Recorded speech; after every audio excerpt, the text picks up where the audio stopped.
মালিক রে,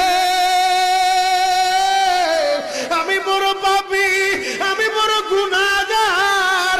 ও দয়ার আল্লাহ, আমি 10 বছর তোমার গোলামি করি নাই, আমি 20 বছর গোলামি করি নাই। আল্লাহ, আজকে মনিরুল ইসলাম শরীয়তপুরী আমার ভাই শোনা গেছে তোমারে বন্ধু বানাইলে ওই জান্নাত পাওয়া যাবে। মালিক রে, তুমি আমারে দাও না মাফ কইরা। যুবক রে, যদি কেউ আল্লাহরে বন্ধু বানাইতে পারে তার কোনো আর চিন্তা নাই, তার চিন্তার কারণ নাই গো বাবা। এ যুবক ভাইরা, দাড়ি পাকা বাবাজিরা, সবাই আমার দিকে একটা নজর তাকান।